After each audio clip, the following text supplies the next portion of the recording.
Chapter I. Next would seem properly to follow a dissertation on friendship, because, in the first place, it is either itself a virtue or connected with virtue, and next it is a thing most necessary for life, since no one would choose to live without friends though he should have all the other good things in the world. And in fact, men who are rich or possessed of authority and influence are thought to have special need of friends. For where is the use of such prosperity, if there be taken away the doing of kindnesses, of which friends are the most usual and most commendable objects? Or how can it be kept or preserved without friends? Because the greater it is, so much the more slippery and hazardous. In poverty, moreover, and all other adversities, men think friends to be their only refuge.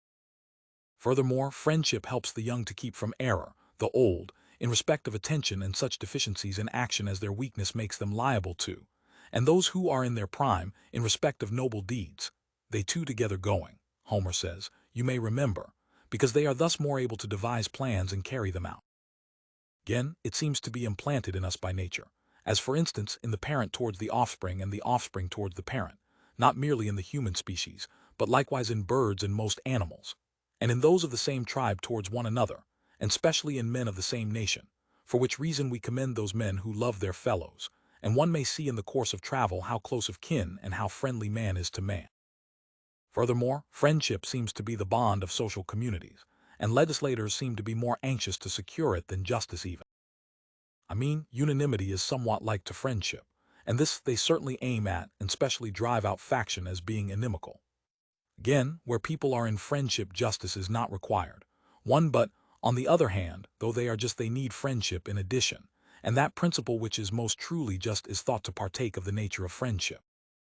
Lastly, not only is it a thing necessary but honorable likewise, since we praise those who are fond of friends, and the having numerous friends is thought a matter of credit to a man. Some go so far as to hold that good man and friend are terms synonymous. Chapter II. Yet the disputed points respecting it are not few. Some men lay down that it is a kind of resemblance, and that men who are like one another are friends, whence come the common sayings, like will to like, birds of a feather, and so on. Others, on the contrary, say that all such come under the maxim, two of a trade never agree. Again, some men push their inquiries on these points higher and reason physically, as Euripides, who says, the earth by drought consumed doth love the rain, and the great heaven, overcharged with rain, doth love to fall in showers upon the earth. Heraclitus again maintains that contrariety is expedient, and that the best agreement arises from things differing, and that all things come into being in the way of the principle of antagonism. Empedocles, among others, in direct opposition to these, affirms that like aims at like. These physical questions we will take leave to omit, inasmuch as they are foreign to the present inquiry, and we will examine such as are proper to man and concern moral characters and feelings, as, for instance, does friendship arise among all without distinction, or is it impossible for bad men to be friends? And is there but one species of friendship, or several? For they who ground the opinion that there is but one on the fact that friendship admits of degrees hold that upon insufficient proof, because things which are different in species admit likewise of degrees. On this point we have spoken before. Chapter II. Our view will soon be cleared on these points when we have ascertained what is properly the object matter of friendship, for it is thought that not everything indiscriminately but some peculiar matter alone is the object of this affection, that is to say, what is good or pleasurable or useful. Now it would seem that that is useful through which accrues any good or pleasure, and so the objects of friendship, as absolute ends, are the good and the pleasurable. A question here arises, whether it is good absolutely or that which is good to the individuals, for which men feel friendship, these two being sometimes distinct, and similarly in respect of the pleasurable. It seems then that each individual feels it towards that which is good to himself, and that abstractedly it is the real good which is the object of friendship, and to each individual that which is good to each. It comes then to this, that each individual feels friendship not for what is, but for that which conveys to his mind the impression of being good to himself. But this will make no real difference, because that which is truly the object of friendship will also convey this impression to the mind. There are then three causes from which men feel friendship, but the term is not applied to the case of fondness for things inanimate, because there is no requital of the affection nor desire for the good of those objects. It certainly savors of the ridiculous to say that a man fond of wine wishes well to it, the only sense in which it is true being that he wishes it to be kept safe and sound for his own use and benefit. 3. But to the friend, they say one should wish all good for his sake. And when men do thus wish good to another, he not reciprocating the feeling, people call them kindly, because friendship they describe as being kindliness between persons who reciprocate it. But must they not add that the feeling must be mutually known? For many men are kindly disposed towards those whom they have never seen but whom they conceive to be amiable or useful, and this notion amounts to the same thing as a real feeling between them. Well, these are plainly kindly disposed towards one another, but how can one call them friends while their mutual feelings are unknown to one another? To complete the idea of friendship, then, it is requisite that they have kindly feelings towards one another, and wish one another good from one of the aforementioned causes, and that these kindly feelings should be mutually known. Chapter IV. As the motives to friendship differ in kind, so do the respective feelings in friendships. The species then of friendship are three, in number equal to the objects of it, since in the line of each there may be mutual affection mutually known. Now they who have friendship for one another desire one another's good according to the motive of their friendship. Accordingly, they whose motive is utility have no friendship for one another really, but only in so far as some good arises to them from one another. And they whose motive is pleasure are in like case. I mean, they have friendship for men of easy pleasantry, not because they are of a given character, but because they are pleasant to themselves. So then they whose motive to friendship is utility love their friends for what is good to themselves. They whose motive is pleasure do so for what is pleasurable to themselves. That is to say, not in so far as the friend beloved is, but in so far as he is useful or pleasurable. These friendships then are a matter of result, since the object is not beloved in that he is the man he is, but in that he furnishes advantage or pleasure as the case may be. Such friendships are of course very liable to dissolution if the parties do not continue alike. I mean, that the others cease to have any friendship for them when they are no longer pleasurable or useful. Now it is the nature of utility not to be permanent but constantly varying, so, of course, when the motive which made them friends is vanished, the friendship likewise dissolves, since it existed only relatively to those circumstances. Friendship of this kind is thought to exist principally among the old, because men at that time of life pursue not what is pleasurable but what is profitable, and in such, of men in their prime and of the young, as are given to the pursuit of profit. They that are such have no intimate intercourse with one another, for sometimes they are not even pleasurable to one another, nor, in fact, do they desire such intercourse unless their friends are profitable to them, because they are pleasurable only in so far as they have hopes of advantage. With these friendships is commonly ranked that of hospitality. But the friendship of the young is thought to be based on the motive of pleasure, because they live at the beck and call of passion, and generally pursue what is pleasurable to themselves and the object of the present moment, and as their age changes so likewise do their pleasure. This is the reason why they form and dissolve friendships rapidly, since the friendship changes with the pleasurable object, and such pleasure changes quickly. The young are also much given up to love, this passion being in great measure a matter of impulse and based on pleasure, for which cause they conceive friendships and quickly drop them, changing often in the same day. But these wish for society and intimate intercourse with their friends, since they thus attain the object of their friendship. Chapter V. That then is perfect friendship which subsists between those who are good, and whose similarity consists in their goodness. For these men wish one another's good in similar ways, in so far as they are good, and good they are in themselves. And those are specially friends who wish good to their friends for their sakes, because they feel thus towards them on their own account and not as a mere matter of result. So the friendship between these men continues to subsist so long as they are good, and goodness, we know, has in it a principle of permanence. Moreover, each party is good abstractedly and also relatively to his friend, for all good men are not only abstractedly good but also useful to one another. Such friends are also mutually pleasurable because all good men are so abstractedly, and also relatively to one another, inasmuch as to each individual those actions are pleasurable which correspond to his nature, and all such as are like. Now when men are good these will be always the same, or at least similar.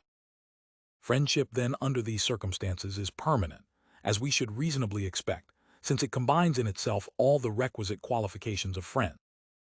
I mean that friendship of whatever kind is based upon good or pleasure, either abstractedly or relatively to the person entertaining the sentiment of friendship, and results from a similarity of some sort, and to this kind belong all the aforementioned requisites in the parties themselves, because in this the parties are similar, and so on, for moreover, in it there is the abstractedly good and the abstractedly pleasant.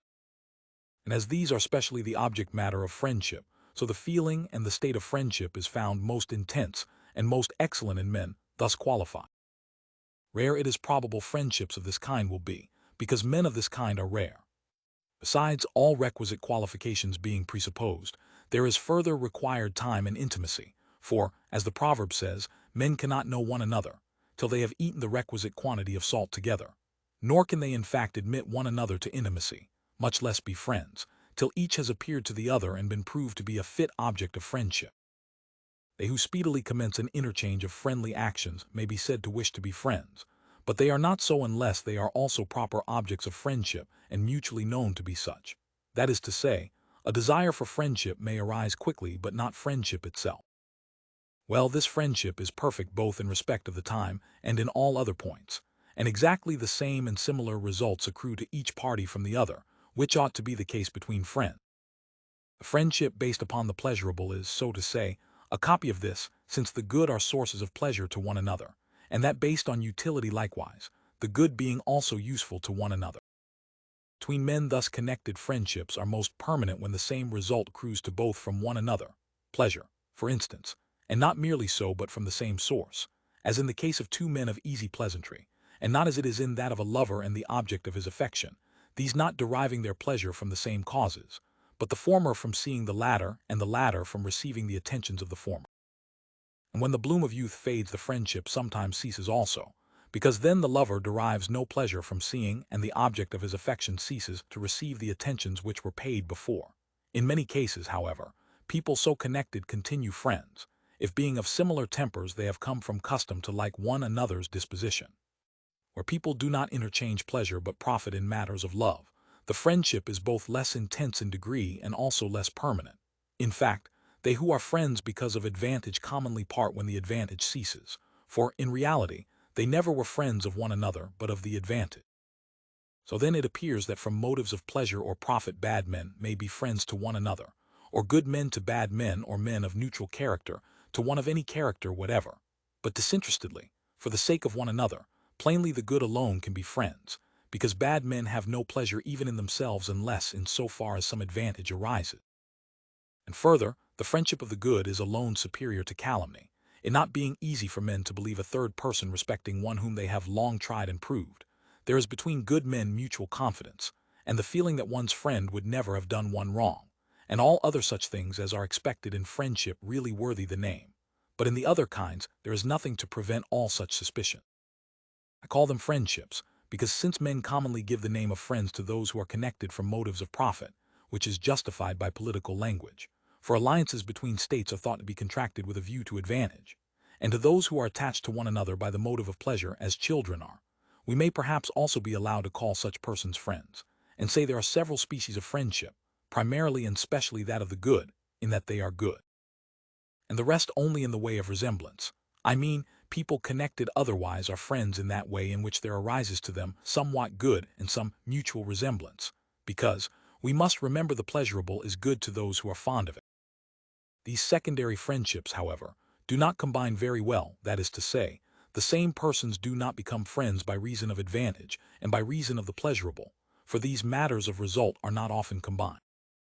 And friendship having been divided into these kinds, bad men will be friends by reason of pleasure or profit, this being their point of resemblance, while the good are friends for one another's sake, that is, in so far as they are good.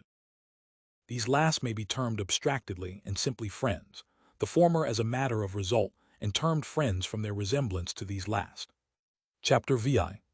Further, just as in respect of the different virtues some men are termed good in respect of a certain inward state, others in respect of acts of working, so is it in respect of friendship, I mean, they who live together take pleasure in, and impart good to, one another.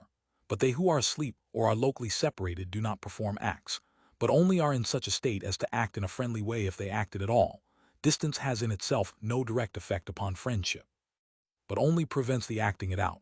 Yet, if the absence be protracted, it is thought to cause a forgetfulness even of the friendship, and hence it has been said, many and many a friendship doth want of intercourse destroy. Accordingly, neither the old nor the morose appear to be calculated for friendship, because the pleasurableness in them is small, and no one can spend his days in company with that which is positively painful or even not pleasurable, since to avoid the painful and aim at the pleasurable is one of the most obvious tendencies of human nature. They who get on with one another very fairly, but are not in habits of intimacy, are rather like people having kindly feelings towards one another than friends, nothing being so characteristic of friends as the living with one another, because the necessitous desire assistance, and the happy companionship, they being the last persons in the world for solitary existence. But people cannot spend their time together unless they are mutually pleasurable and take pleasure in the same object. A quality which is thought to appertain to the friendship of companionship. Chapter VII. The connection then subsisting between the good is friendship par excellence, as has already been frequently said, since that which is abstractedly good or pleasant is thought to be an object of friendship and choice-worthy, and to each individual whatever is such to him, and the good man to the good man for both these reasons. Now the entertaining the sentiment is like a feeling, but friendship itself like a state, because the former may have for its object even things inanimate, but requital of friendship is attended with moral choice which proceeds from a moral state. And again, men wish good to the objects of their friendship for their sakes, not in the way of a mere feeling but of moral state. And the good, in loving their friend, love their own good, inasmuch as the good man, when brought into that relation, becomes a good to him with whom he is so connected, so that either party loves his own good, and repays his friend equally both in wishing well and in the pleasurable, for equality is said to be a tie of friendship. Well, these points belong most to the friendship between good men. But between morose or elderly men friendship is less apt to arise, because they are somewhat awkward-tempered, and take less pleasure in intercourse and society, these being thought to be specially friendly and productive of friendship. And so young men become friends quickly, old men not so, because people do not become friends with any, unless they take pleasure in them, and in like manner neither do the morose. Yet men of these classes entertain kindly feelings towards one another, they wish good to one another and render mutual assistance in respect of their needs, but they are not quite friends, because they neither spend their time together nor take pleasure in one another, which circumstances are thought specially to belong to friendship. To be a friend to many people in the way of the perfect friendship is not possible, just as you cannot be in love with many at once. It is, so to speak, a state of excess which naturally has but one object, and besides, it is not an easy thing for one man to be very much pleased with many people at the same time, nor perhaps to find many really good. Again, a man needs experience, and to be in habits of close intimacy, which is very difficult.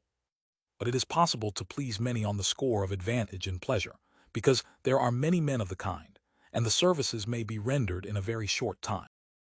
Of the two imperfect kinds, that which most resembles the perfect is the friendship based upon pleasure, in which the same results accrue from both and they take pleasure in one another or in the same objects, such as are the friendships of the young, because a generous spirit is most found in thee. The friendship because of advantage is the connecting link of shopkeeper. Then again, the very happy have no need of persons who are profitable, but of pleasant ones they have because they wish to have people to live intimately with, and what is painful they bear for a short time indeed, but continuously no one could support it, nay, not even the chief good itself, if it were painful to him individually, and so they look out for pleasant friends. Perhaps they ought to require such to be good also, and good moreover to themselves individually, because then they will have all the proper requisites of friendship. And in power are often seen to make use of several distinct friends, for some are useful to them and others pleasurable, but the two are not often united, because they do not, in fact, seek such as shall combine pleasantness and goodness, nor such as shall be useful for honorable purposes, but with a view to attain what is pleasant they look out for men of easy pleasantry, and again, for men who are clever at executing any business put into their hand. These qualifications are not commonly found united in the same man. It has been already stated that the good man unites the qualities of pleasantness and usefulness, but then such a one will not be a friend to a superior unless he be also his superior in goodness. For if this be not the case, he cannot, being surpassed in one point, make things equal by a proportionate degree of friendship. 5, and characters who unite superiority of station and goodness are not common. Chapter VII. Now all the kinds of friendship which have been already mentioned exist in a state of equality, inasmuch as either the same results accrue to both and they wish the same things to one another, or else they barter one thing against another, pleasure, for instance, against profit. It has been said already that friendships of this latter kind are less intense in degree and less permanent. And it is their resemblance or dissimilarity to the same thing which makes them to be thought to be and not to be friendships. They show like friendships in right of their likeness to that which is based on virtue, the one kind having the pleasurable, the other the profitable, both of which belong also to the other. And again, they do not show like friendships by reason of their unlikeness to that true kind, which unlikeness consists herein, that while that is above calumny, and so permanent, these quickly change and differ in many other points. But there is another form of friendship, that namely in which the one party is superior to the other, as between father and son, elder and younger, husband and wife, ruler and rule. These also differ one from another. I mean, the friendship between parents and children is not the same as between ruler and the ruled, nor has the father the same towards the son as the son towards the father, nor the husband towards the wife as she towards him, because the work, and therefore the excellence of each of these is different, and different therefore are the causes of their feeling friendship, distinct and different therefore are their feelings and states of friendship. And the same results do not accrue to each from the other, nor in fact ought they to be looked for. But when children render to their parents what they ought to the authors of their being, and parents to their sons what they ought to their offspring, the friendship between such parties will be permanent and equitable.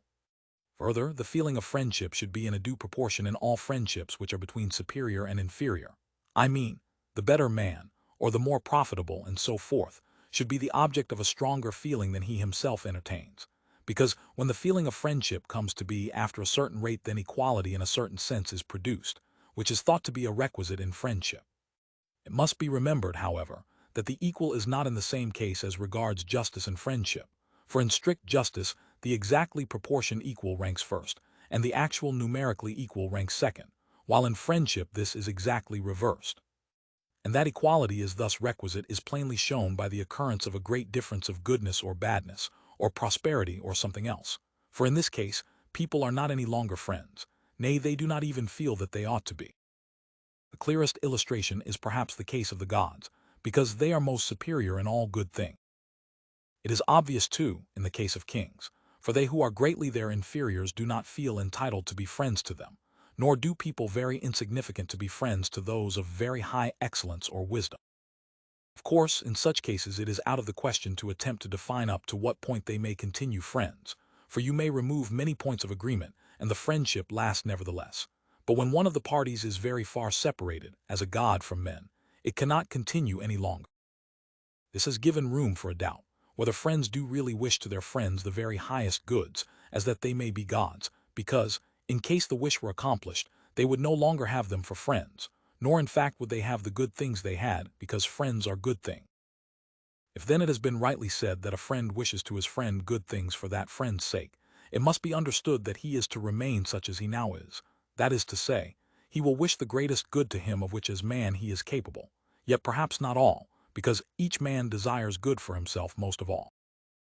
It is thought that desire for honor makes the mass of men wish rather to be the objects of the feeling of friendship than to entertain it themselves, and for this reason they are fond of flatterers, a flatterer being a friend inferior, or at least pretending to be such, and rather to entertain towards another the feeling of friendship than to be himself the object of it, since the former is thought to be nearly the same as being honored, which the mass of men desire. And yet men seem to choose honor, not for its own sake, but incidentally, the common run of men delight to be honored by those in power because of the hope it raises. That is, they think they shall get from them anything they may happen to be in want of, so they delight in honor as an earnest of future benefit. They again, who grasp at honor at the hands of the good and those who are really acquainted with their merits, desire to confirm their own opinion about themselves. So they take pleasure in the conviction that they are good, which is based on the sentence of those who assert it. But in being the objects of friendship men delight for its own sake, and so this may be judged to be higher than being honored, and friendship to be in itself choiceworthy. Friendship, moreover, is thought to consist in feeling, rather than being the object of, the sentiment of friendship, which is proved by the delight mothers have in the feeling. Some there are who give their children to be adopted and brought up by others, and knowing them bear this feeling towards them, never seeking to have it returned, if both are not possible, but seeming to be content with seeing them well off, and bearing this feeling themselves towards them, even though they, by reason of ignorance, never render to them any filial regard or love. Since then friendship stands rather in the entertaining, than in being the object of, the sentiment, and they are praised who are fond of their friends. It seems that entertaining the sentiment is the excellence of friends, and so, in whomsoever this exists in due proportion, these are stable friends, and their friendship is permanent. And in this way may they who are unequal best be friends, because they may thus be made equal. Equality then and similarity are tied to friendship, and specially the similarity of goodness, because good men, being stable in themselves, are also stable as regards others, and neither ask degrading services nor render them. but so to say, rather prevent them, for it is the part of the good neither to do wrong themselves nor to allow their friends in so doing. The bad, on the contrary, have no principle of stability. In fact, they do not even continue like themselves, only they come to be friends for a short time from taking delight in one another's wickedness. Those connected by motives of profit, or pleasure, hold together somewhat longer, so long, that is to say, as they can give pleasure or profit mutually. The friendship based on motives of profit is thought to be most of all formed out of contrary elements. The poor man, for instance, is thus a friend of the rich, and the ignorant of the man of information, that is to say, a man desiring that of which he is, as it happens, in want, gives something else in exchange for it. This same class we may refer the lover and beloved, the beautiful and the ill-favored.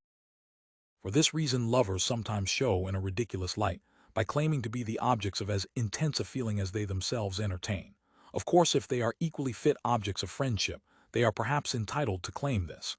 But if they have nothing of the kind, it is ridiculous. Perhaps, moreover, the contrary does not aim at its contrary for its own sake, but incidentally. The mean is really what is grasped at, it being good for the dry, for instance, not to become wet but to attain the mean, and so of the hot, etc. However, let us drop these questions, because they are in fact somewhat foreign to our purpose. Chapter IX. It seems too, as was stated at the commencement, that friendship and justice have the same object matter, and subsist between the same persons. I mean that in every communion there is thought to be some principle of justice and also some friendship. Men address as friends, for instance, those who are their comrades by sea or in war, and in like manner also those who are brought into communion with them in other ways, and the friendship, because also the justice, is coextensive with the communion. This justifies the common proverb, the goods of friends are common, since friendship rests upon communion. Now brothers and intimate companions have all in common, but other people have their property separate, and some have more in common and others less, because the friendships likewise differ in degree. So too do the various principles of justice involved, not being the same between parents and children as between brothers, nor between companions as between fellow citizens merely, and so on of all the other conceivable friendships. Different also are the principles of injustice as regards these different grades, and the acts become intensified by being done to friends. For instance, it is worse to rob your companion than one who is merely a fellow citizen, to refuse help to a brother than to a stranger, and to strike your father than anyone else. So then the justice naturally increases with the degree of friendship, as being between the same parties and of equal extent.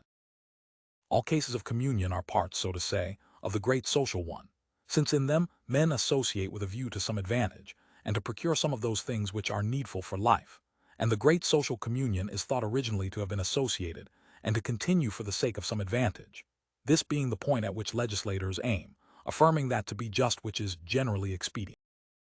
All the other cases of communion aim at advantage in particular points.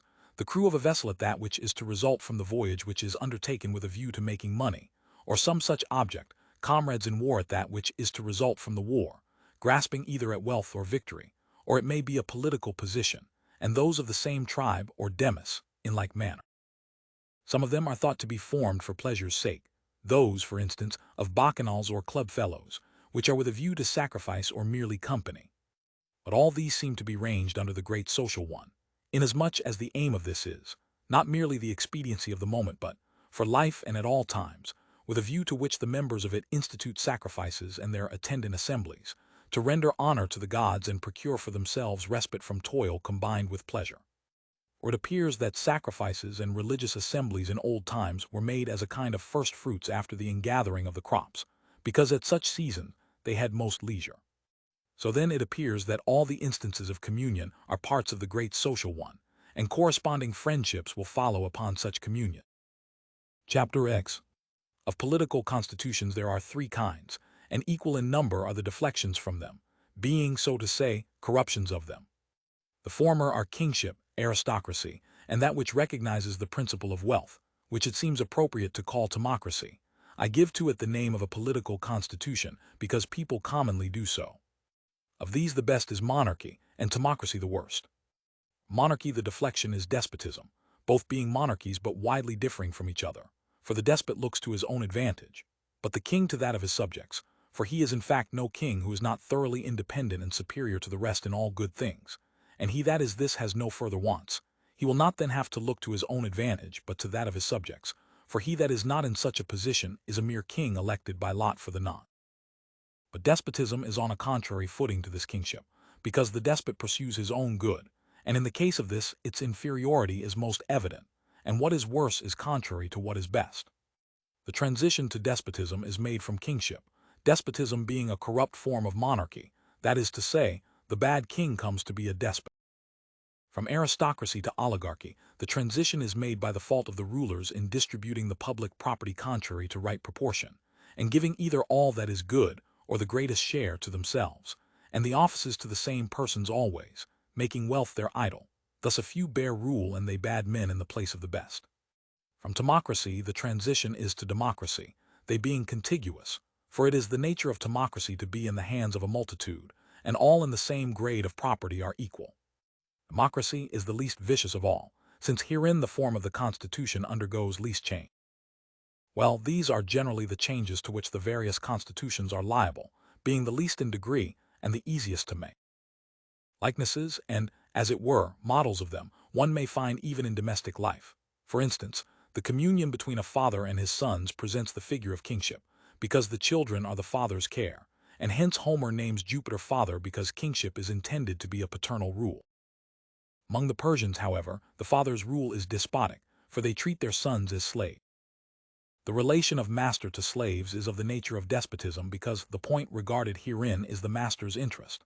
This now strikes me to be as it ought, but the Persian custom to be mistaken, because for different persons there should be different rule. Between husband and wife, the relation takes the form of aristocracy, because he rules by right and in such points only as the husband should, and gives to the wife all that befits her to have. Where the husband lords it in everything, he changes the relation into an oligarchy, because he does it contrary to right and not as being the better of the two. In some instances the wives take the reins of government, being heiresses. Here the rule is carried on not in right of goodness, but by reason of wealth and power, as it is in oligarchy. Democracy finds its type in the relation of brothers, they being equal except as to such differences as age introduces, for which reason, if they are very different in age, the friendship comes to be no longer a fraternal one, while democracy is represented specially by families which have no head, all being their equal, or in which the proper head is weak, and so every member does that which is right in his own eye. Chapter XI. Tendant then on each form of political constitution, there plainly is friendship exactly coextensive with the principle of justice, that between a king and his subjects being in the relation of a superiority of benefit, inasmuch as he benefits his subjects, it being assumed that he is a good king, and takes care of their welfare as a shepherd tends his flock, whence Homer, to quote him again, calls Agamemnon, shepherd of the people. And of this same kind is the paternal friendship, only that it exceeds the former in the greatness of the benefits done, because the father is the author of being, which is esteemed the greatest benefit, and of maintenance and education. These things are also, by the way, ascribed to ancestors generally, and by the law of nature the father has the right of rule over his sons, ancestors over their descendants, and the king over his subject. These friendships are also between superiors and inferiors, for which reason parents are not merely loved, but also honored. The principle of justice also between these parties is not exactly the same but according to purported in, because so also is the friendship.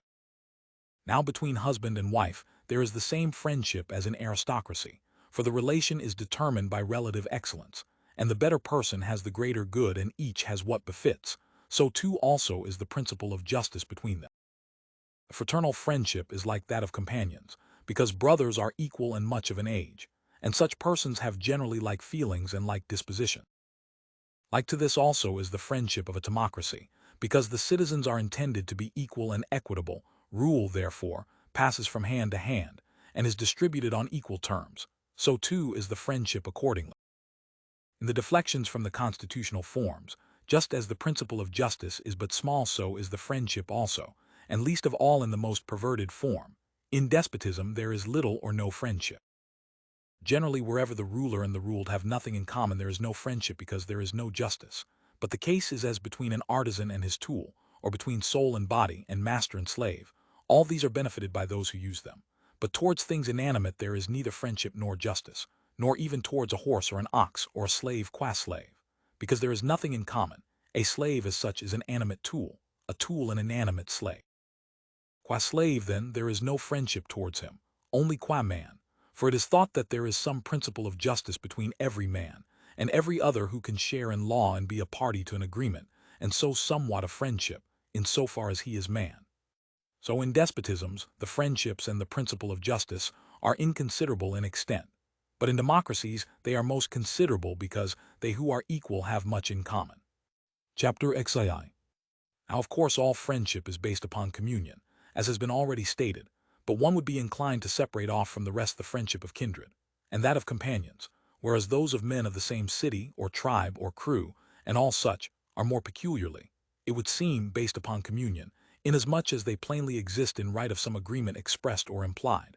Among these one may rank also the friendship of hospitality. The friendship of kindred is likewise of many kinds, and appears in all its varieties to depend on the parents, love their children as being a part of themselves. Children love their parents as being themselves somewhat derived from them.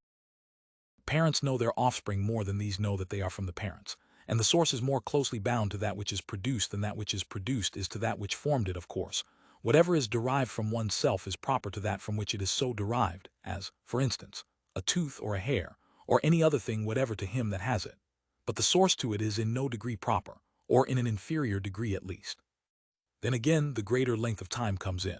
The parents love their offspring from the first moment of their being, but their offspring them only after a lapse of time when they have attained intelligence or instinct. These considerations serve also to show why mothers have greater strength of affection than fathers.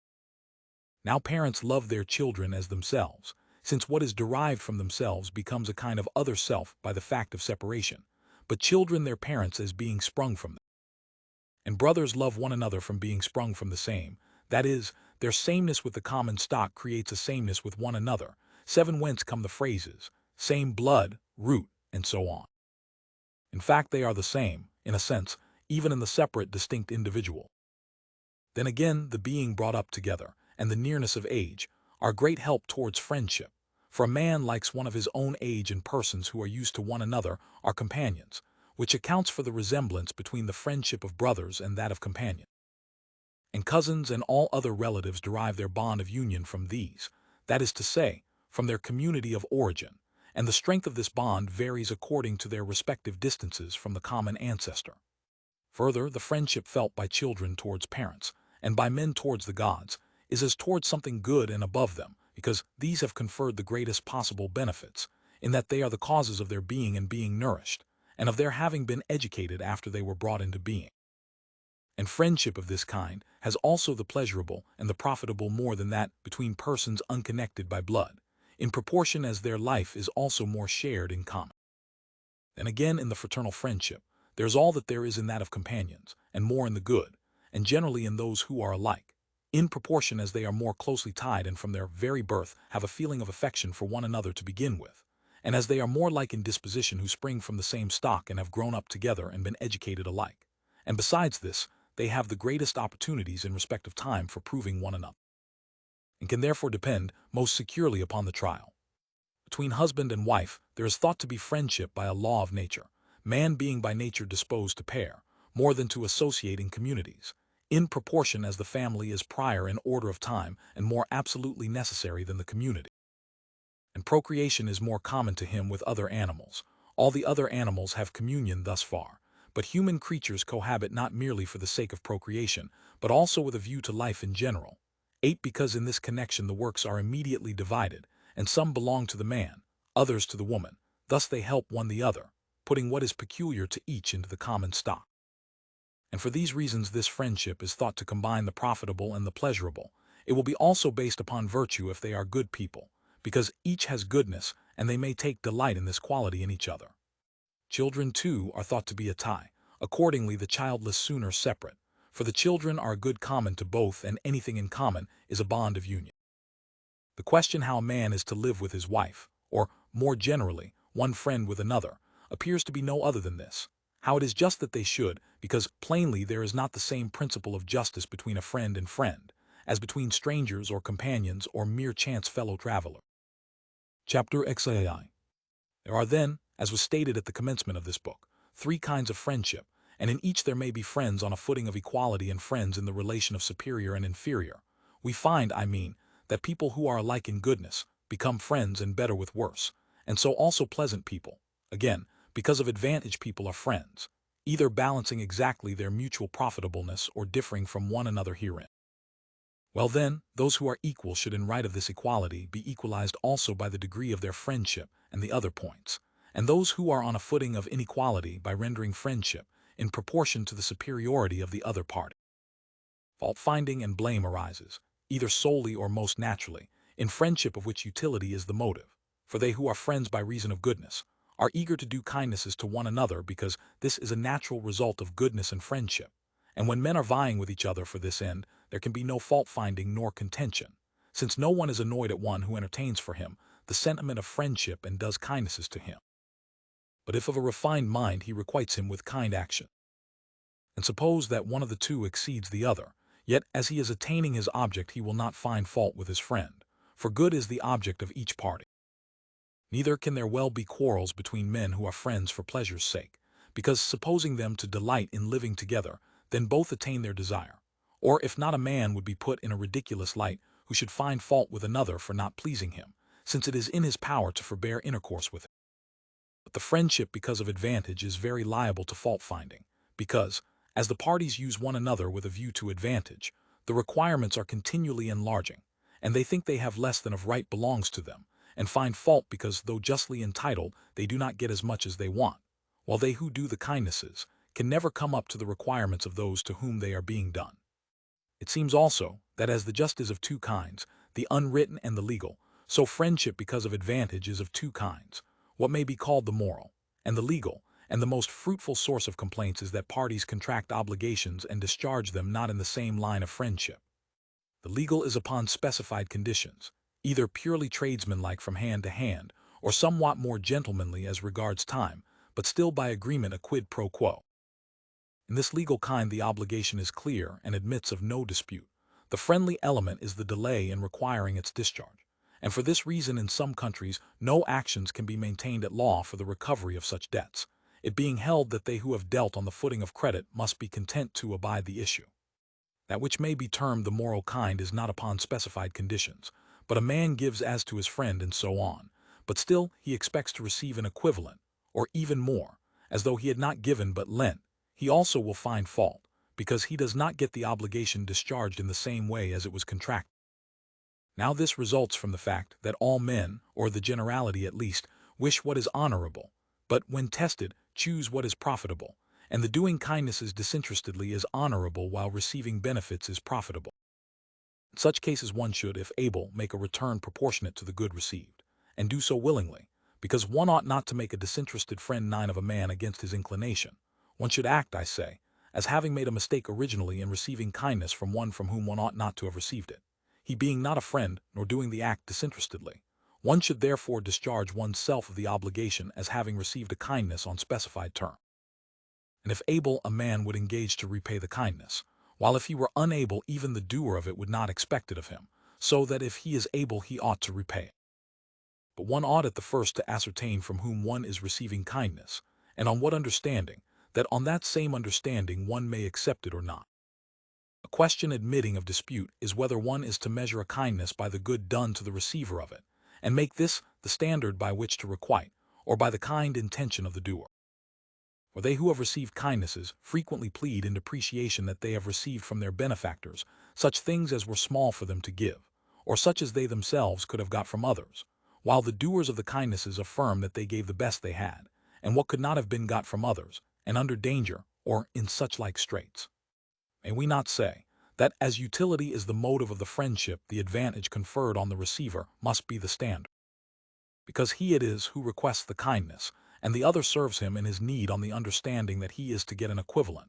The assistance rendered is then exactly proportionate to the advantage which the receiver has obtained, and he should therefore repay as much as he gained by it, or even more, this being more creditable. In friendships based on goodness, the question, of course, is never raised, but herein the motive of the doer seems to be the proper standard, since virtue and moral character depend principally on motive. Chapter XIV. Quarrels arise also in those friendships in which the parties are unequal because each party thinks himself entitled to the greater share, and of course, when this happens, the friendship is broken up. The man who is better than the other thinks that having the greater share pertains to him of right, for that more is always awarded to the good man, and similarly the man who is more profitable to another than that other to him. One who is useless, they say, ought not to share equally, for it comes to a tax and not a friendship unless the fruits of the friendship are reaped in proportion to the works done. Their notion being that as in a money partnership they who contribute more receive more, so should it be in friendship likewise. On the other hand, the needy man and the less virtuous advance the opposite claim.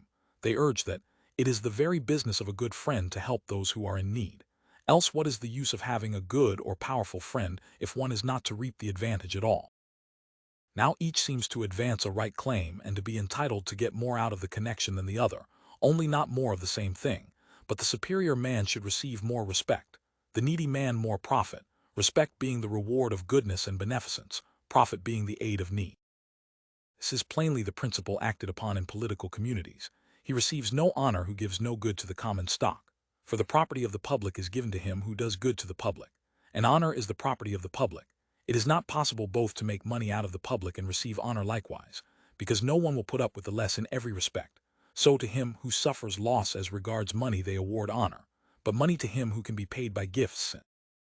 As has been stated before, the observing due proportion equalizes and preserves friendship. Like rules then should be observed in the intercourse of friends who are unequal, and to him who advantages another in respect of money or goodness, that other should repay honor, making requital according to his power, because friendship requires what is possible, not what is strictly due. This being not possible in all cases, as in the honors paid to the gods and to parents, no man could ever make the due return in these cases. And so he is thought to be a good man, who pays respect according to his ability. For this reason it may be judged never to be allowable for a son to disown his father, whereas a father may his son, because he that owes is bound to pay. Now a son can never, by anything he has done, fully requite the benefits first conferred on him by his father, and so is always a debtor. But they to whom anything is owed may cast off their debtors, therefore the father may his son. But at the same time it must perhaps be admitted that it seems no father ever would sever himself utterly from a son, except in a case of exceeding depravity, because, independently of the natural friendship, it is like human nature not to put away from one's self the assistance which a son might render. But to the son, if depraved, assisting his father is a thing to be avoided, or at least one which he will not be very anxious to do, most men being willing enough to receive kindness, but averse to doing it as unprofitable. Let thus much suffice on these points.